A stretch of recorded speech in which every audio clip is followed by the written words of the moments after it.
Olá, turma! CDD 05, cadê vocês, meninas? Estou aqui animadíssima para começar nosso conteúdo de hoje, né? Espero que vocês estejam participando. Estou vendo que Suênia está me respondendo sempre que fala no grupo. Muito obrigada. Camila, estou sentindo falta de algumas, viu? Joelma, Cleo, gente, cadê vocês? Simone... Quero vocês interagindo sempre aí no grupo, certo? E todas. Fabiana, todas. Eu não estou citando o nome de todas, mas eu sinto falta de todas, viu? Vamos começar nosso conteúdo de hoje. O material que a gente vai utilizar é o livro de Saúde e Seus Cuidados, né? Esse livrozinho aqui maravilhoso. Nós iremos falar hoje sobre doença de Alzheimer. Então, já preciso que vocês abram aí o capítulo 8, a página 40 a 42.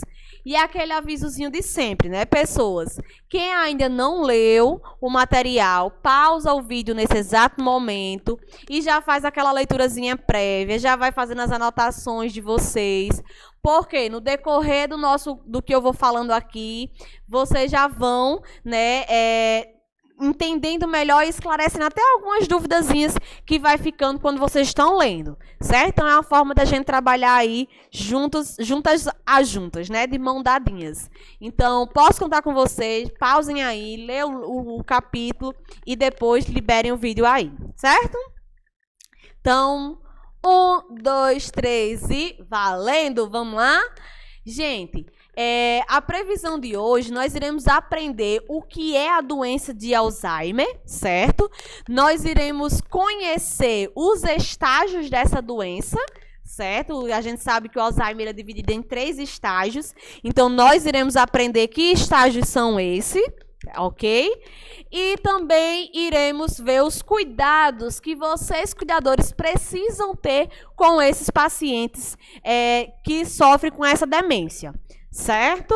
Lembrando que na aula passada nós falamos sobre o AVC, né? E aí eu queria saber de vocês o que é que vocês acharam desse conteúdo de AVC. Se vocês têm dúvidas, eu estou falando lá no grupo, mas poucas estão interagindo. Então, eu preciso ter esse aval de vocês, esse feedback de vocês para saber como é que está sendo aí o conhecimento, né? Saber como é que vocês estão aí ligadinhas em tudo isso. Gente, você sabe que eu adoro perguntar, iniciar nossa aula nosso conteúdo perguntando. Então, eu já começo com essa perguntinha bem básica aí, que é: você sabe o que é doença de Alzheimer? Já ouviu falar? Conhece alguém que tem essa patologia? E aí, digam aí pra mim, por favor, que eu tô aqui só prestando atenção em tudo que vocês estão fazendo e, ó, ativa e escutando aí o que é que vocês estão querendo me dizer. E aí, gente, conhecem? Já cuidou de alguém que tem essa doença? Gente, a doença de Alzheimer, ela é um tipo de demência, uma demência bem frequente na terceira idade, certo? Que é uma diminuição lenta e progressiva da função mental, que afeta a memória, o pensamento, o juízo e a capacidade de aprender do indivíduo. Então, a gente sabe que a doença de Alzheimer, ela está encaixada nas demências, em doenças que desenvolvem aí problemas com demências, né? Isso, as demências. E ela é uma doença crônica e degenerativa. Ela não tem cura. Certo? Ela é uma doença que, após o seu diagnóstico, a gente tem que aprender a conviver com ela da melhor forma possível, pois ela é uma doença irreversível, ela não tem cura. Ela tem tratamento para diminuir a velocidade da patologia, porém, ela não tem como nunca mais ser curada. Ela é uma doença crônica e neurológica degenerativa. É uma doença que o idoso ele vai conviver com ela por resto da vida, certo? E aí eu trouxe umas informações bem importantes para vocês aí. Em 60% a 80% dos idosos, a causa da demência é pela doença de Alzheimer, certo? Então, a maioria dos casos que as pessoas começam a desenvolver as demências é com a faixa etária aí dos idosos, né, de 60, a partir dos 60 anos de idade. É rara a sua existência em pessoas menores de 65 anos de idade. Aí eu puxo um asterisco aí para vocês. Porque a doença de Alzheimer ela pode ser desenvolvida bem antes, porém o diagnóstico ela só vem sendo quando ela está já numa fase bem mais sintomática. Você pode estar desenvolvendo o Alzheimer de uma forma ainda bem sucinta, bem mais tranquila. E ela, com o tempo, é que ela vai ficando mais agressiva. Então, torna-se mais comum com o aumento da idade. Então, decorrer da sua vivência, 70, 75, ela vai se intensificando, certo? Maior prevalência em idosos acima de 60 anos de idade ou mais, né? Sofram com a doença de Alzheimer. O percentual de pessoas com a doença de Alzheimer aumenta conforme a idade. Então, temos aqui a informação. 65 a 74 anos, 3% de chance de desenvolver aí a doença de Alzheimer. Aí, a partir de 75 a 84 anos, 17%. E 85 anos para cima, né, nós temos aí o percentual de 32%. Muita coisa, né? Muita coisa mesmo. Por isso que a gente precisa ter bastante atenção quando a gente cuida de uma pessoa idosa, quando a gente convive com pessoas idosas, para estar sempre estimulando, para estar sempre visando a melhor qualidade de vida para esse indivíduo, certo? E aí eu vou mostrando aqui para vocês as fases da doença. Como eu falei para vocês, ela é uma doença que vai evoluindo, ela vai se intensificando com o decorrer do tempo, né? E aí eu vou mostrar um pouquinho sobre cada fase dessa. A fase inicial, ela começa com lapsos de memória, certo? Recente. Esqueceu a panela no fogo, a panela chegou a queimar, a comida chegou a queimar, por causa que não lembrava. Esqueceu o número do telefone, esquece o número da casa, o nome da rua. Então, são esses lapsos de memória recente, vai esquecendo, né? Mudanças de comportamento, o entretenimento fica falante ou vice-versa, né? Fica ou falante ou fica muito calado, pode acontecer.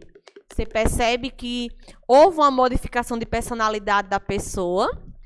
Senso de direção comprometido, a pessoa se perde com frequência. Mora naquele local, naquele bairro há anos, desde que casou, se não desde que nasceu. Desde criança vive naquele bairro, mas foi comprar pão na padaria e não soube mais voltar. Não lembra mais como é o caminho de casa, acontece. É uma dos estágios, de umas partes aí que choca muito eles, né? Porque eles sabem que tá por aqui, mas não lembra como e onde chega e é um pouco agoniante, né? E a teimosia, teima demais, insiste em dizer que não há nada de errado com eles. Então, por mais que a família queira regrar as saídas, tenha medo, né? Não quer dar essa liberdade toda, porque fica realmente com essa angústia de se realmente a pessoa pode se perder ou não. Então, esse tipo de comportamento vai gerando frustrações e etc. para todos, né? Para o paciente e também para a família. E eles teimam. Diz que não estão doendo, não estão ficando doidos, que não sei o que, aquela coisa toda. A fase intermediária, né? Perda da memória se intensifica. Então, pode ser que esqueça nomes, pode ser que esqueça os valores de algumas coisas, né? Como, por exemplo, reconhecer dinheiro. Repetição infinita de informações. Então, eles podem estar sempre repetindo a mesma coisa. Que não tomou banho. Acabou de tomar banho. Não tomei banho. Ou se não, a idade, né, o nome. Pergunta muito seu nome, porque não lembra. Estranhamento constante da sua própria casa e dos parentes. Então, pode falar com você e dizer assim, você é filha dela. E aí pode conversar com você. Olha, você sabia que eu tenho uma filha? Olha, ela é tão bonita. Falando mesmo com a própria filha, ela pode estar se relatando dessa forma. Por quê? Porque não lembra, né, que a filha é aquela pessoa que ela está conversando. alternância de momentos de lucidez com confusão mental. Então, ela pode estar delirando, com aquela demência, falando coisas que não tem nada a ver, aleatórias, mas menos espera, tem um momento aí de lucidez. Como, por exemplo, você está conversando, e você jura que ela não lembra mais seu nome, e do nada ela diz, Natália, que bom que você está aqui do meu lado, eu te amo, minha neta. E aí lembra que é neta, lembra que seu nome é Natália, então lembra que ama. Então são coisas assim que pode acontecer, esses flashbacks aí, né? Esses momentos de alternância entre lucidez e a confusão, né? Um momento de confusão mental aí. O estresse psicológico e depressão, eles podem estranhar a própria casa e dizer que quer ir embora porque ali não é o canto deles e aquela coisa toda. E existe um estresse e pode até chegar a uma depressão, né? Por isso que é muito importante ter muita paciência. Agressividade, quando é contrariado. Então, quer sair, a família não deixa. Não deixa porque sabe dos riscos, né? Da questão do perigo, eles perdem essa noção. Então, a família não quer e eles querem sair, tem aquela agressividade, pode lhe xingar e pode dizer palavrões, bater, né? Bem engraçado, existem vários famosos e até mesmo pessoas anônimas que botam na internet aí dos idosos teimando, brigando, batendo, porque estão sendo contrariados, né? Nessa pandemia aí, tá um sucesso os vídeos dos familiares dizendo que a idosa não vai sair de casa, a idosa faz gestos feios, né? Esculhamba, aquela coisa toda. Dependência física, algumas atividades se tornam penosas, né? E outras perigosas, então tem essa diminuição dessa atividade, muitas vezes não consegue fazer, tem dificuldade até mesmo de realizar. O vocabulário, o doente esquece palavras óbvias, então pode esquecer do nome bem simples de um suco, de uma fruta, de alguma coisa do tipo. E a parte mais grave. Gente, a fase intermediária já necessita, né, de um acompanhante, seja um cuidador de um familiar. E a fase grave é a dependência física total, certo? Os comandos cerebrais já não formam mais, já são destruídas. Então, ele já não tem dificuldade em deglutir, tem dificuldade em falar, tem dificuldade em andar, em tudo você puder imaginar. Então, andar e falar quase não anda, quase não fala, esquece, não tem mais essa capacidade de motora, nem psicológica, nem cognitiva. Não reconhece ninguém, nem a si mesmo, sabe nem quem é ela, sabe nem quem... Nada. Infecções, né, principalmente urinárias e pneumológicas também, questões de pneumonia, porque fica muito tempo deitados. Deglutição fica prejudicada, como eu falei para vocês. Surgimento de feridas, problemas de circulação, porque não anda, porque passa muito tempo deitados, né? Então, todos uma cascata de problemas que pode acontecer aí quando a pessoa é diagnosticada com o Alzheimer. E o diagnóstico, como é que acontece, né? Os médicos geralmente podem diagnosticar a doença do Alzheimer com base de avaliação médica, muitas vezes testes de estado mental e até mesmo declarações dos familiares, vai contabilizando.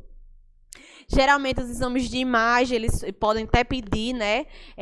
Tomografia, ressonância, resultado de testes neuropsicológicos, neurológicos e neuroimagens, para ter o diagnóstico preciso da doença de Alzheimer. E aí existem fatores que podem estimular. A gente não sabe qual é o maior causador da patologia, mas existem alguns fatores de risco que podem ajudar a contribuir a desenvolver essa patologia, como inflamação sistêmica, a obesidade, sexo feminino, tem mais a predisposição de desenvolver pela questão de tempo de vivência, de vida. As mulheres vivem muito mais do que os homens, então por isso que tem a facilidade de desenvolver mais. Traumatismo craniano, diabetes, são alguns fatores aí que podem estar estimulando o Alzheimer. E aí eu trouxe uma imagem para vocês, né? Essa imagem, ela fala bastante sobre como é que essa patologia, ela mexe com a nossa região cerebral. E aí nós temos aqui o cérebro lindo, normal, maravilhoso, né, perfeito. Aí nós temos aqui ele em corte, né? Num corte aqui de um exame por imagem, um corte axial, né? E aí foi cortadozinho para ver como é que ficava. E aí nós temos, ó, o cérebro normal, saudável, e o cérebro com a doença de Alzheimer. E aí nós temos aqui, ó, todo o sucor, né? Bem marcado, né? A gente vê a deficiência de toda essa região do preenchimento, né? E dentro no corte, a gente observa, olha só as lacunas que ficam, né? Então, são coisas bem mais severas de toda a região neurológica. Por isso que é uma doença bem, como é que eu posso dizer, bem grave e deixa o paciente bem desestruturado, né? Precisa realmente de um auxílio de uma pessoa para estar junto com eles. E qual é o papel de vocês durante essa doença de Alzheimer, né? A higiene do paciente, vocês podem no início estimular o paciente a continuar com seus cuidados, então a pentear o cabelo, arrumar, troca de roupa, mas de acordo com o que vai evoluindo, vocês é que vão ser os pés e as mãos dessas pessoas, então é vocês que vão ter esse cuidado, vão ter que higienizar, dar o banho, trocar a fralda, ter todo um cuidado com muito amor e carinho com esses pacientes. Ter o cuidado com a administração dos medicamentos, não esquecer, controlar bem certinho os horários, ter o cuidado com a medicação se está fazendo efeito, se não está, tem que ter essas informações muito bem claras e objetivas na consulta com o médico, para esclarecer tudo, tirar todas as dúvidas de vocês e até mesmo informar o médico de como é que está sendo, né? O afeto, a atenção com o paciente com Alzheimer é redobrado, é triplicado. A gente precisa ter esse afeto e essa atenção, porque não é que o idoso é um idoso ruim, não é que ele faz porque quer, né? Muitas vezes as pessoas confundem com o mal querer com realmente a fisiologia da doença. E a gente precisa ter esse afeto, esse carinho, esse amor, precisa servir com muita força de vontade, né? Porque a gente sabe que eles ficam bastante dependentes e precisa desse cuidado redobrado. E o cuidado no lar, né? Os cuidados no lar, que eu digo, é deixar o ambiente totalmente propício para o idoso, cuidar da casa da forma que o idoso precisa se locomover, da forma que ele gosta, cuidar das coisas dele da forma que é necessária de acordo com a patologia. Então, estimular, estar próximo, estar ali, uma mão que ajuda. Seja um cuidador diferenciado, não seja só mais um no comércio, seja mais um diferenciado, certo?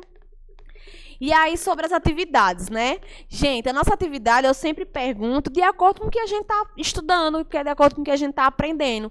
Então, eu posso perguntar o que é a doença de Alzheimer, cita as doenças, né? Que eu posso perguntar, cita os estágios da doença, perdão. Então, é tudo relativo ao que a gente acabou de aprender. Então, terminou de assistir o conteúdo, já responde, porque está tudo fresquinho, tudo bem facinho aí de ser respondido. Ok? Nosso próximo conteúdo, nós iremos falar sobre diabetes tipo 1 e tipo 2. Então, quem tiver curiosidade, já vai adiantando aí, já vai dando uma leitura, fazendo um resuminho básico para o nosso próximo encontro, certo? Deixo aqui uma frase para a gente pensar aí, para vocês pensarem, deixarem aí a semana de vocês ainda mais cheia de energias. Todo pensamento positivo te impulsiona na direção certa, impulsiona você. Quanto mais positivo o pensamento, quanto mais cheio de energias boas, melhor será a nossa semana, melhor será nosso caminhar, certo? Mais fácil, mais leve o nosso cargo fica, certo? Aqueles mesmo recadinho, responda as atividades, não deixe para a última hora. Qualquer dúvida, estou disponível no grupo do WhatsApp, no horário da aula de vocês. Vocês viram que eu estou movimentando, eu estou dizendo que eu estou disponível para justamente a gente interagir. Fiquem atentos, as meninas do CRA estão postando tudo que vocês precisam saber. E qualquer coisa é só me procurar. Um super beijo, um abraço bem forte e até o nosso próximo encontro. Tchau!